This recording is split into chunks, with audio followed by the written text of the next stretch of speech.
오늘 시간 저와 여러분에게 주시는 하나님 말씀은 마태복음 9장입니다. 9절로 우리 13절 말씀, 마태복음 9장 9절로 13절입니다. 제가 한 절, 또 여러분 한 절 이렇게 나누어서 말씀을 봉독합니다. 9절을 제가 먼저 봉독합니다. 예수께서 그곳을 떠나 지나가시다가 마테라 하는 사람이 세관에 앉아 있는 것을 보시고 이르시되 나를 따르라 하시니 일어나 따르니라.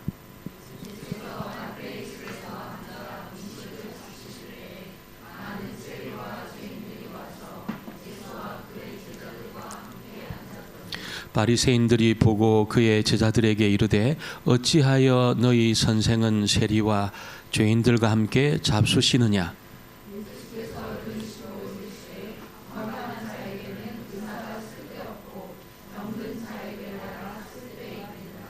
같이 보겠습니다. 너희는 가서 내가 긍휼을 원하고 제사를 원하지 아니하노라 하신 뜻이 무엇인지 배우라. 나는 의인을 부르러 온 것이 아니요 죄인을 부르러 왔노라 하시니라. 아멘. 우리 인사하겠습니다. 복된 자리 잘 오셨습니다. 예, 잘 오셨습니다. 꼭 주의 음성이 저와 여러분에게 꼭 들려지는 그런 시간이 되기를 소원합니다. 사람은 이 관계를 맺고 사회적인 특별히 그 관계를 맺고 살아가는 그런 존재입니다. 혼자 살 수 있는 그런 사람은 이 세상에 아마 아무도 없을 겁니다. 그래서 사회학자들이 이렇게 통계적으로 이렇게 해보니까 모든 사람이 한 이 6번만 거치게 되면 거의 다 안다는 거예요. 내가 만나보지 못한 유명한 사람도 이게 한 6단계를 거치면 거의 알 수 있다. 관계가 맺어지게 된다. 그런 이야기를 합니다. 그래서 제가 한 번은 그런 제 아는 지인에게 그런 이야기를 했어요. 제가 나도 이렇게 인맥이 있다. 그래서 6단계만 거치면 나도 클린턴하고 내가 안다. 이렇게 이야기를 했어요. 그러니까 이 친구가 갑자기 이 휴대폰을 딱 꺼내더만은 자기는 클린턴하고 사진을 찍었다는 겁니다. 그 농담인 줄 알았어요. 제가 정말 찍은 거 있죠. 이렇게. 그러면서 이 친구가 하여튼 만날 때마다 이 클린턴이랑 찍은 사진을 보여주면서 자기 인맥을 과시하는 그런 적을 제가 본 적이 있습니다. 여러분, 사람은 누구든지 자신보다 좀 나은 그런 사람을 만나기를 원합니다. 그래서 자기로 이렇게 드러내어서 알려주는 것이 아니고 나보다 훨씬 나은 그 사람을 내가 알고 있다는 것으로 자기 존재를 드러내는 그런 일을 할 때가 많습니다. 오늘 우리가 읽은 말씀에 보면 예수님은 정말 뜻밖의 그런 일을 하시면서 보통 상식적이지 않는 일반 사람들이 생각하는 그런 상식을 뛰어넘어 가지고 절대로 가까이 해서는 안 되고 택해서는 안 되는 사람을 제자로 삼으셔가지고 그 사람을 가까이 하시고 그 사람과 교제하시는 그런 일을 하시고 있습니다. 오늘 예수님이 제자로 부른 이 마태는 여러분 그 유대 사회에서 지탄의 대상이었습니다. 우리가 잘 아는 것처럼 왜 지탄의 대상입니까? 이 마태는 세리였습니다. 로마에 충성하는 유대인 입장에서는 별로 좋지 않는 거죠. 감정적으로 자기 나라를 식민 지배하는 그런 나라에 충성하는 사람이니까 세리에 대한 감정이 좋지 않았습니다. 그런데 이 세리가 다 세리들이 있잖아요. 로마가 정한 세율 이상의 세를 받아서 착복을 했습니다. 착복을 했습니다. 그걸 이제 유대인들이 아는 거지요. 어떻게 평가합니까? 저거는 도둑질하지 말라고 하는 하나님 말씀을 어긴 도둑놈들이다. 다 그렇게 죄인이고 도둑놈들이다. 이렇게 이제 세리를 그렇게 단정을 지었습니다. 그래서 유대인들은 이 죄인들하고 교제 안 합니다. 죄인들하고는 식사도 안 하고. 그래서 이 세리였던 마태는 완전히 하나님 나라 밖에 있던 그런 사람처럼 유대인들 사회에 들어가지 못하는 그런 종류의 사람이었다는 것이. 이런 이런 세리에 대해서 예수님이 굳이 찾아가셔서 세관에 앉아 있는 이 마태를 제자로 부르시고 있는 겁니다. 그것만 아닙니다. 제자로 부른 것만 아니고 그 마태의 집에 가서 다른 죄인들과 함께 식사를 한 겁니다. 교제를 한 겁니다. 여러분, 이것은 그동안 예수님에 대해서 굉장히 좋은 감정을 가지고 있던 바리새인들의 눈밖에 나는 일이었습니다. 예수님에 대해서 평가가 좋았어요. 나름대로 병자도 고쳐내고 귀신도 쫓아내고 또 정말 그 말씀을 해석하는 그 탁월한 능력을 볼 때 예수는 유대 사회에 좀 유익한 인물이 되겠다. 다 그렇게 생각을 했습니다. 그런데 이 세리를 제자로 삼고 죄인들을 친구로 삼아서 그들과 식사하는 예수님을 보면서 저 예수는 상종 못할 인간이구나. 우리랑 격이 다른, 우리가 가까이 할 수 없는 그런 상종 못할 인간이구나. 그렇게 이제 판단을 한 겁니다. 예수에 대해서. 마태를 제자로 택하는 그것 때문에 예수님을 쳐낸 거죠. 바리새인들이 쳐냈다는 것입니다. 오늘 첫 번째는 예수님이 길을 가시다가 세관에 앉아있던 이 세리 마태를 지금 제자로 부르시고 있습니다. 9절을 같이 한번 보겠습니다. 9절 말씀을 같이 보겠습니다. 예수께서 그곳을 떠나 지나가시다가 마태라 하는 사람이 세관에 앉아 있는 것을 보시고 이르시되 나를 따르라 하시니 일어나 따르니라. 여러분, 유대 사회에서 세리는 유대인들이 상대할 수 없는 그런 죄인이었다는 것이죠. 그래서 식사 안 합니다. 같이 무슨 대화 안 합니다. 친구로 삼는 그런 일이 전혀 없었습니다. 근데 예수님은 유대인들이 가까이 하지 않는 이 세리를 친히 가셔서 가까이 하시면서 그것도 제자로 삼았다는 거죠. 그 일은 뭡니까, 여러분? 예수님에 대한 평가가 나빠진다는 것이요. 예수님과 함께 있던 다른 제자들의 평가도 나빠진다는 것입니다. 그런데도 불구하고 예수님이 굳이 이 세리를 가까이 두시고 제자로 삼고 있는 이유가 뭘까요? 왜 굳이 다른 많은 사람들이 있음에도 불구하고 굳이 여러분 사람들의 눈밖에 나 있는 지탄의 대상이었던 이런 세리를 그렇게 굳이 제자로 택하시고 있습니까? 그건 다른 것이 아니고 세리를 제자로 택하시면서 앞으로 하나님 나라에 문을 연 겁니다. 이 세리와 같은 사람들의 비록 눈밖에 나와 있는 그런 사람일지라도 이런 사람조차도 하나님 나라의 일꾼이 될 수 있다는 것을 예수님이 지금 보여주고 있는 것입니다. 물론 여러분, 이 세리 마태가 하고 있는 일을 예수님이 긍정하는 것은 아닙니다. 절대로 긍정하지 않습니다. 다른 사람의 여러분 그 돈을 착취하는 것은 이건 도둑질입니다. 도둑질이고 이거는 여러분 율법에서 금하는 그런 일. 그래서 세리는 분명히 하나님 나라 밖에 있는 그런 사람이었다는 거죠. 율법에도 지금 정말 범죄자로 죄인으로 낙인이 찍혀 있는 이 세리는 분명히 하나님 나라 밖에 있는 그런 사람이었다는. 그런데 이 사람을 부르신 이유가 어디 있을까요? 왜 부르셨을까요? 여러분, 다른 것이 아닙니다. 이 세리가 예수님의 말씀 앞에 보인 반응 때문에 그렇습니다. 반응 때문에. 이 세리가 지금 예수님에 대해서 가지고 있는 태도, 그것 때문에 주님이 그를 콜링한 겁니다. 예수님은 말씀을 듣고 반응하는 것에 대해서 굉장히 중요하게 생각하셔요. 그 사람의 배경 이런 거 다 차치하고 있잖아요. 하나님 말씀 앞에 어떤 반응을 보일 때 그걸 굉장히 귀하게 소중하게 생각을 합니다. 마태가 여러분 예수님을 모든 것을 버려두고 쫓아가는 그런 일을 한 것을 보면 마태의 마음속에 있잖아요. 나는 예수님 필요한 존재구나. 나는 정말 예수님이 필요한, 예수님의 어떤 그런 터치해 주시고 만져주시는 그런 일이 필요한 사람이고, 너무 하나님 나라에서 나는 멀리 떨어져 있기 때문에 나 예수님 필요한 존재구나. 마태는 지금 그런 생각을 갖고 있었습니다. 물론 그 전에 이 내용들이 잘 안 나오기 때문에 어떤 과정을 거쳐서 이런 생각을 가졌는지는 몰라. 그러나 적극적인 예수님의 부르심 앞에 적극적으로 반응하는 그 배경에는 있잖아요. 자기 마음속에 나 하나님 나라에서 너무 멀리 떨어져 있는 존재고 나 예수님 필요해. 이런 마음을 그는 가지고 있었다는 것이죠. 그걸 예수님이 굉장히 귀하게 생각하고 있습니다.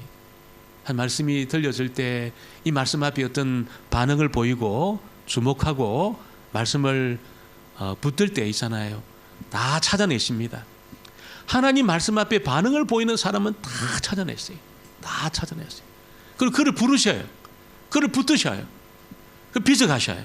하나님의 존귀한 사람으로 그 사람을 빚어가십니다. 그러면서 앞으로 마태와 같은 그런 사람일지라도 여러분 절대로 주저하지 말라는 겁니다. 하나님 앞에는 절대로 주저하지 말라는 겁니다. 머뭇거리지 말라는 것이죠. 달려와라. 이런 표시로 마태를 제자로 부른 겁니다. 제자로 부른 겁니다. 어떤 배경이나 살아온 어떤 그런 모습이 어떠할지라도 정말 마태조차도 하나님 나라의 존귀한 일꾼이 된다면 어떤 상황도 주저하지 말고 머뭇거리지 말라고 그렇게 지금 말씀하고 있는 것입니다. 그럼 주님 앞에 나오는 사람은 주님이 전부 그 사람의 허물과 죄를 덮어주십니다. 그리고 그거로 끝나는 게 아니고 그걸 빚어가셔요. 존귀한 사람으로 빚어가셔요. 오늘 저와 여러분에게 그런 일이 있게 되기를 주의 이름으로 축원합니다. 오늘 그리고 두 번째는 뭡니까? 이 죄인들이 예수님과 함께 잔치를 벌일 때 있잖아요. 바리새인들이 예수님 비난하고 있습니다. 죄인들은 예수님과 잔치를 벌였고 바리새인들은 예수님을 비난하고 있습니다. 왜 이 죄인들이 세리와 더불어서 세리의 친구들 이런 죄인이라고 그렇게 손가락질하는 사람들이 잔치를 벌였을까요? 여러분 마태를 이렇게 하나님이 예수님이 맡아주시고 제자로 삼아주신 그리고 그의 친구가 되어주신 것은 이 죄인들에게 너무 기쁜 소식이었습니다. 너무 기쁜 소식이었습니다. 그래서 마태 집에 모여가지고 파티를 한 겁니다. 이게 그 유명한 매튜 파티입니다. 매튜 파티. 아주 우리 옛날에 우리 교회에서 전도 이 전도 잔치, 새생명 전도 잔치 같은 그 잔치 이름을 마태 잔치다 이렇게 우리가 이름 붙여가지고 한 적이 있습니다. 그래서 마태가 자기 친구들 초청해가지고 식사 대접하면서 예수님을 소개한 여러분 잔치를 벌린 겁니다. 잔치를 벌린 겁니다. 10절입니다. 10절 말씀을 같이 보겠습니다. 예수께서 마태의 집에서 많은 세리와 죄인들이 와서 마태 집에서 이 벌어진 이 잔치에 유대인들이 볼 때는 죄인들이 덕실거린 겁니다. 죄인들. 이 죄인들이 누굽니까? 뭐 우리가 생각할 때 이 사마리아 사람 같은 사람이 있잖아요. 그리고 그냥 거리의 불황자라든지 혹은 몸을 파는 여인이라든지 혹은 이게 장애인이라든지 혹은 이 세리 같은 이런 사람들 다 죄인 취급받던 그런 사람들이 몰려왔다는 것입니다. 그리고 예수님 그곳에서 있잖아요. 그들하고 교제하는 것을 그리끼지 않았습니다. 그들과 교제하는 것을 예수님은 기뻐하셨습니다. 나는 이런 사람들이 잘 통해. 이런 사람들하고 만나서 이야기하면 나는 그래서 그런 게 아니라는 겁니다. 이런 죄인들하고 사람들이 죄인이라고 교정한 이 사람들하고 예수님이 교제한 것은 여러분 뭐 마음이 편해서라든지 말이 통해서라든지 그런 것이 아니고 여러분 그들 안에 예수님이 회복시켜야 될 부분들이 많았기 때문에 그런 겁니다. 회복시켜야 될 부분들이 굉장히 많았기 때문에 예수님이 그들과 교제하셨습니다. 그들 환자로 보신 거죠. 환자로. 이 죄인들을 예수님은 고쳐주어야 될 환자로 오셨습니다. 이 사람들의 특징이 뭘까요? 지금 예수님하고 식사하고 있는 이 사람들의 특징이 뭘까요? 전부 있잖아요. 이 사람들 전부 나는 예수님 필요해. 이런 고백을 갖고 있던 사람들입니다. 나 정말 예수님 필요해. 이런 고백을 갖고 있던 사람이었어요. 그 예수님하고 있는 게 좋았던 사람이지요. 예수님하고 교제하는 것이 좋았던 사람입니다. 예수님 곁에 있고 싶어 했던 사람입니다. 왜 그렇습니까? 예수님 필요하니까 자기들이. 나 예수님 필요하다. 이런 생각을 다 가지고 있었습니다. 그래서 예수님이 식사할 때 곁에 있기를 좋아했고, 여러분 음식만 먹었겠습니까? 아마 대화했을 겁니다. 예수님하고 질문도 하고 대답도 하고 그렇게 이야기했을 겁니다. 그때 예수님은 뭐라고 했을까요? 성경에는 나오지 않지만 저는 한 분 한 분에 대해서 주목했다고 생각해요. 그 사람의 질문에 대해서 성실하게 답변했다고 생각합니다. 여러분 하나님의 생각을 가지고 그 사람에게 필요한 이야기들을 여러분 하나님의 사랑으로 정말 친절함으로 그 사람을 존중하면서 예수님 저는 그 사람들하고 대화했다고 생각합니다. 화를 내면서 그렇게 말했다고 저는 생각하지 않습니다. 미소를 담고 있잖아요. 정말 열린 마음으로 있잖아요. 그들을 맞아주시면서 깊은 대화를 저는 예수님이 그 잔치 자리에서 그 죄인들하고 나누었다고 생각합니다. 아마 예수님하고 대화 나눌 때 그들의 마음이 있잖아요. 시원해졌을 겁니다. 그들의 영혼이 상쾌해졌을 겁니다. 기뻤을 겁니다. 목사님 어떻게 알 수 있습니까? 여러분 예수님의 임재를 경험할 때 우리가 알게 되는 일입니다. 예수님의 임재를 경험할 때 있잖아요. 내 영혼이 시원해집니다. 시원해집니다. 애매하던 것들이 다 사라집니다. 불안이 다 사라집니다. 떠나갑니다. 이 불안한 것들이. 앞으로 내가 어떻게 살 거냐 이거. 잘 될 거냐 안 될 거냐 이런 걱정거리가 예수님의 임재 가운데 있을 때 있잖아요. 다 사라지게 되어 있습니다. 다 사라지게 되어 있습니다. 기쁩니다. 예수 임재를 경험하면 기쁩니다. 그렇게 기쁠 수가 없어요. 너무너무 기쁩니다. 뭐 기쁠 일이 별로 없는데 즐거워요. 너무 즐겁고 기뻐요. 내 인생이 될 것 같아요. 임재를 경험할 때 있잖아요. 임재를 경험할 때. 그래서 unspeakable joy가 있습니다. 이게 초대교회 성도들이 다 경험했던 겁니다. 다 말할 수 없는 기쁨들이 있었어요. 말할 수 없는 기쁨들이. 오늘 저와 여러분에게도 있게 되기를 주의 이름으로 축원합니다. 있어야 됩니다. 이거 없으면 있잖아요. 밟힙니다. 계속 밟혀요. 세상에 밟히고 사람에 밟히고 있잖아요. 마귀한테도 밟힙니다. 계속 밟힙니다. 임재 가운데 있지 않으면 여러분 5만 가지 걱정이 다 몰려옵니다. 다 몰려옵니다. 막 이리 치고 저리 치입니다.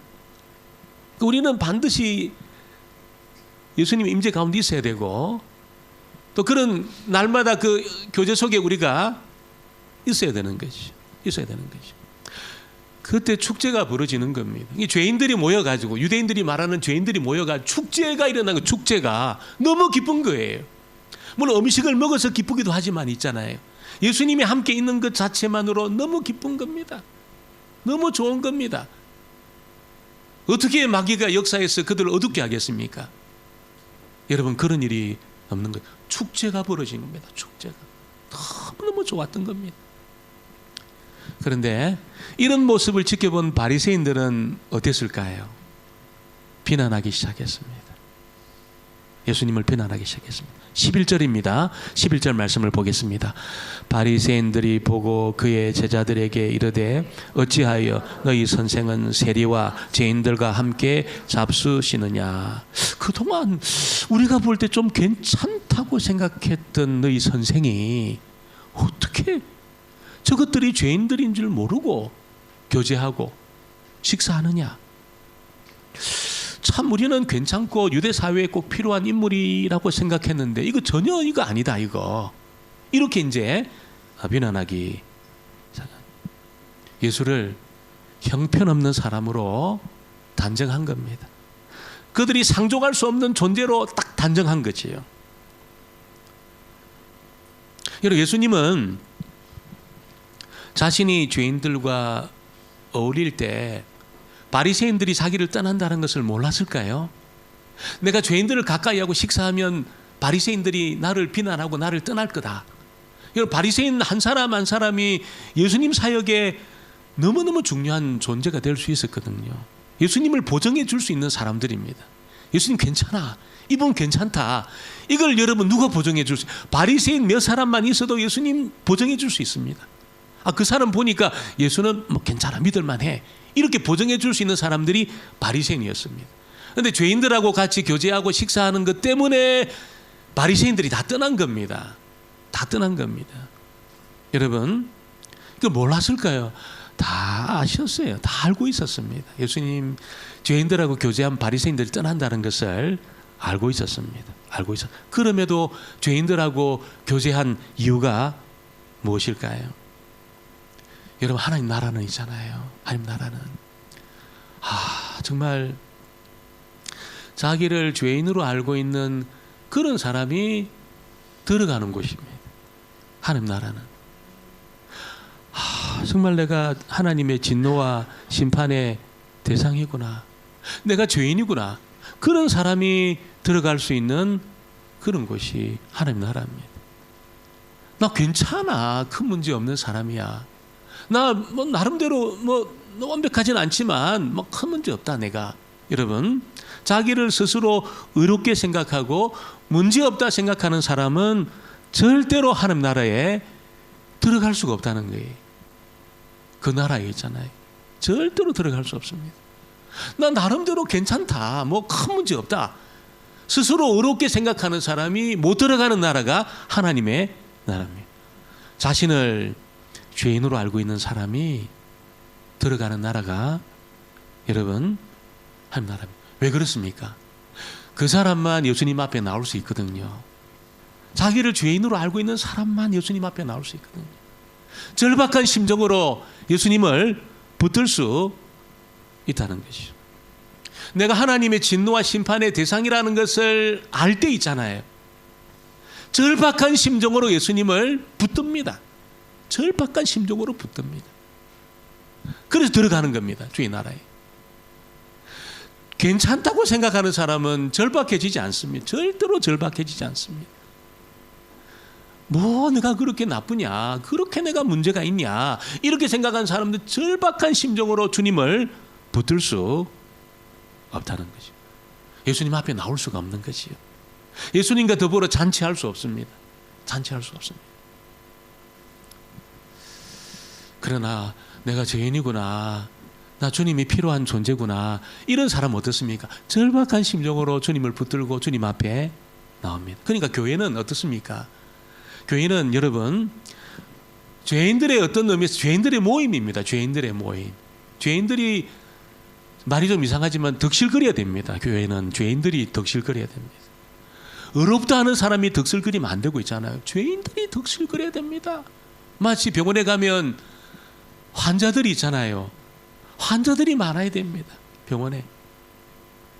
교회에 왔는데 마음에 안 드는 저 사람들 마음에 안 들고. 여러분, 교회는 당연한 겁니다. 마음에 안 드는 사람이 많은 곳이 교회입니다. 교회는 그래요. 이 다 죄인들의 모임이거든요. 죄인들이 덕실거리는 곳이 교회입니다. 그래서 주님이 필요한 거죠. 나는 주님이 정말 필요한 존재야. 다 그런 고백을 가진 사람들이 모이는 곳이 교회입니다. 교회. 의로운 사람들이 모이는 곳이 교회가 아니고 있잖아요. 나는 주님이 필요한 존재야. 하나님의 진노와 심판의 대상이 난데, 그래서 나는 주님 필요해. 절박한 심정으로 주님을 붙드는 사람들이 모이는 곳이 교회라는 것이 교회입니다. 나 복음이 필요하고 하나님 은혜가 필요해, 이런 고백하는 사람이 모이는 곳이 교회입니다. 교회. 우리 교회는, 우리 애진교회는 정말 나는 부족해, 이렇게 고백하는 사람들이 많아져야 됩니다. 많아져야 됩니다. 나는 부족해. 그래서 주님이 필요해. 하나님의 은혜가 아니면 난 소망이 없어. 이렇게 고백하는 사람들이 많아지게 되기를 주의 이름으로 축원합니다. 그리고 주님을 높이는 거예요. 이 사람들이 주님을 높여요. 지극히 주님을 높입니다. 예수님 자랑합니다. 다른 거 자랑하는 게 예수님 자랑하고 싶습니다. 나를 주의 영원한 나라에 들어갈 수 있게 하신, 하나님의 진노와 심판에서 나를 벗어나게 하신 예수님 너무 고맙고 있잖아요. 너무 자랑스럽고. 예수님 자랑합니다. 자랑합니다. 우리 교회는 세상의 모든 계급장을 다 떼고 있잖아요. 다 떼고 그렇게 모여가지고 정말 예수님만 자랑하는 그런 일이 넘치는 우리 교회 되어지기를 주의 이름으로 축원합니다. 그리고 오늘 세 번째 보니까 예수님이 자신의 사명을 선언하고 있습니다. 바리새인들이 막 예수님 비난했을 때 예수님 놀라운 말씀하셔요. 우리 12절입니다. 12절 말씀을 같이 보겠습니다. 예수께서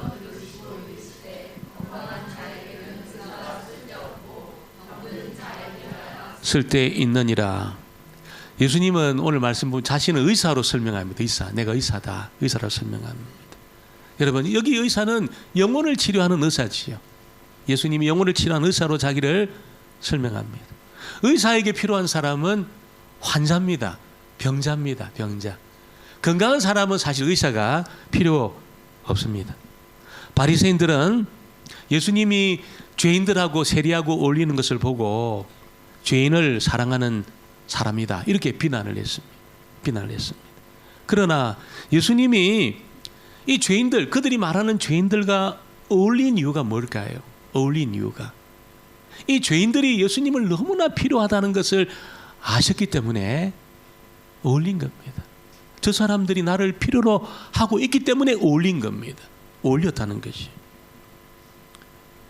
예수님 누구에게 다가가실까요? 다 사랑이 많으신, 정말 객관적이시고 편애하지 않는 그런 분이 아니시고 특별히 사랑하시고 특별히 다가가시는 분이 있습니다. 누구에게 다가가십니까? 스스로 죄인이라고 생각하는 사람에게 예수님 다가가십니다. 왜? 죄인의 의사이기 때문에.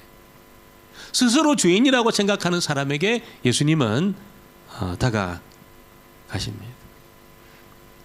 예수님은 누구든지 정말 내가 죄인이기 때문에 죄에서 떠나기를 원하고 내가 새로운 삶을 살기 원한다, 여러분, 이렇게 생각하는 사람을 찾아오셔요.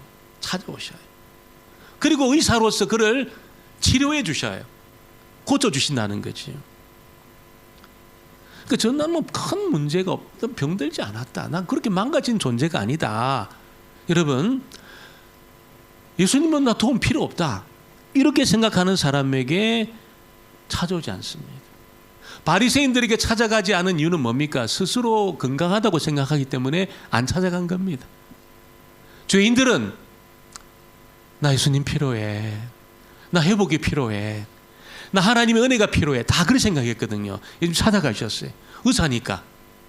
바리새인들은 나 괜찮다는 거죠. 나 건강하다는 겁니다.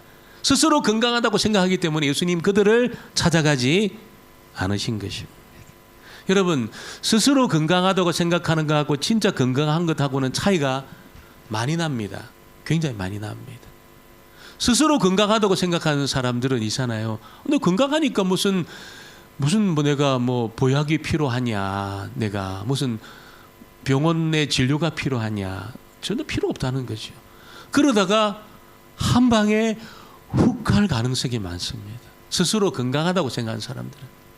근데 나는 이렇게 건강하지 못하다, 나는 이렇게 생각하는 사람들은 검진도 받고 있잖아요. 조심합니다. 그래서 큰 병에서 벗어날 가능성이 많습니다. 여러분, 그래서 스스로 건강하다고 생각하는 사람이 제일 어리석은 사람입니다. 나 큰 문제가 없다고 생각하는 사람은 어리석은 사람입니다. 내 인생이 안전하다고 생각하는 사람은 어리석은 사람입니다. 어리석은 사람. 뭐 그렇게 내가 나쁜 사람은 아니다고 생각하는 사람은 어리석은 사람이지. 어리석은 사람입니다. 여러분, 예수님이 바리새인들의 연약함을 그들의 마음의 부패를 몰랐을까요? 알고 있었습니다. 바리새인들도 치료가 필요하다는 것을 알고 있었습니다. 그런데도 찾아가지 않으셨어요. 왜? 스스로 건강하다고 자부하고 있었거든요. 스스로 괜찮다고 자부하고 있었거든요. 예수님 안 찾아가셨어요. 안 찾아가셨어요. 어떤 의미에서 우리도 다 바리새인들 같은 사람들이었습니다. 다 바리새인 같은 사람이었습니다. 우리 어떻게 생각했습니까? 그렇게 내가 완전하진 않지만 그렇게 내가 나쁜 사람은 아니다. 다 그런 생각 갖고 있었습니다. 나 그래도 다른 사람하고 비교할 때 나름대로 괜찮은 사람이다. 다 그런 생각을 가지고 있었습니다. 그런데 하나님이 우리를 불쌍히 여겨주신 것이요. 불쌍히 여겨주셨습니다. 어떻게 불쌍히 여겨주셨습니까? 우리 인생에 개입해 주셨습니다. 개입해 주셨습니다. 때로는 경제적인 타격을 입기도 하고 있잖아요. 때로는 이 건강했다고 생각하는 몸이 이게 부서지는 경험도 하게 하시고, 때로는 일감이 떨어져 가지고 일이 없어 가지고 오랫동안 어려움을 겪게도 하셨습니다. 이런 여러 가지 삶의 세파를 겪는 과정에 뭐라고 생각합니까? 아, 나도 별거 아니구나. 이런 생각하게 합니다. 나도 별거 아니구나. 나도 깨어질 수 있는 존재구나. 나도 부서지는 존재구나. 이런 생각을 가졌다는 것 자체가 은혜입니다. 은혜. 놀라운 은혜입니다. 얼마나 큰 은혜인지 모른다는 거죠. 그래서 주님 앞에 도움을 구하는 거예요. 주님 앞에 나오는 겁니다. 여러분, 천상천하 유아 독존들이 주님 앞에 나오겠습니까? 절대로 안 나옵니다. 내 의지할 만한 것이 있는 사람이 나오겠습니까? 굴복하겠습니까? 절대로 굴복할 수 없어요. 뭔가 하나 빠져 있기 때문에 은혜입니다. 은혜. 내 힘으로 안 되는 것이 있기 때문에 은혜입니다. 이게 내 힘으로 안 되구나. 주님의 도움이 필요하구나. 이게 은혜입니다. 은혜. 하나님 그렇게 우리를 몰고 가신 거예요. 몰고 오신 거예요. 이렇게 몰고 오신 거지. 내 인생이 내 뜻대로 안 되는 그런 일을 통해서 주님의 은혜가 필요하구나. 이렇게까지 우리를 빚어오신 겁니다. 빚어오신 겁니다. 은혜입니다. 놀라운 은혜입니다. 엄청난 축복입니다. 여러분, 자신이 죄인인 줄 모르는 사람들이 있잖아요. 나 그렇게 나쁜 사람이냐 내가. 너 그렇게 문제 있는 사람이냐. 여러분, 구할 방법이 없는 거죠. 이런 생각을 지속해 나갈 때 있잖아요. 구할 방법이. 물론 하나님이 그 인생 가운데 개입해서 여러 가지 방법을 통해서 개입하시고 만지시고 있잖아요. 하나님 은혜가 필요해. 이 고백을 하나님 열심으로 아마 터트려 나오실 겁니다. 근데 끝까지 근데 그렇게 문제가 없다 나는. 그렇게 내가 망가진 존재냐. 여러분, 이 생각을 가질 때 구할 방법이 없어요. 왜? 하나님이 안 찾아오십니다. 하나님이 안 찾아오셔요. 방법이 없어요. 오늘 이 자리에 오신 분들은 전부 주님이 찾아오신 분들입니다. 어느 한 부분을 주님이 다루신 거예요. 제가 볼 때. 어느 한 부분을 주님이 만지신 겁니다. 우리가 어떻게 될까요? 여러분, 우리는 계속해서 하나님의 은혜가 없으면 나 소망이 없습니다. 하나님 도와주세요. 불쌍히 여겨주세요. 여러분, 이 고백을 계속해서 터뜨리시는, 그래서 예수님의 그 사명대로 있잖아요. 내가 죄인을 부르러 오셨다는 그 사명이 오늘 저와 여러분에게 그대로 이루어지는 이 은혜가 이 성탄들이 다가오는 이때에 정말 저는 주님이 필요합니다. 주님 오셔야 됩니다. 주님 은혜 부어주셔야 됩니다. 이 고백을 통해서 우리의 영혼의 의사가 되시는 주님의 그 치료하시는 은혜로 우리의 심령도 회복되고 우리의 인생도 회복되고 하늘의 그 풍성한 자원도 쓰고 누리는 그런 저와 여러분 되어지기를 주의 이름으로 축원합니다. 축원합니다. 기도하겠습니다. 하나님 아버지, 저희들을 만져주셔서 감사합니다. 저희들 가운데 부족하고 연약한 것이 있게 하셔서 감사합니다. 하나님의 은혜가 아니면 소망이 없다는 것을 고백하게 하셔서 감사합니다. 우리 영혼의 의사가 되시는 주께서 우리를 찾아오셔서 감사합니다. 만져주시고 또 고쳐주시고 또 회복시켜주시고 임재해 주심으로 저희들 안에도 말할 수 없는 기쁨의 사건이 있게 하여 주옵소서. 저희들 안에도 영혼의 의사 되시는 우리 주님의 회복시켜 주시고 치료해 주시는 은혜가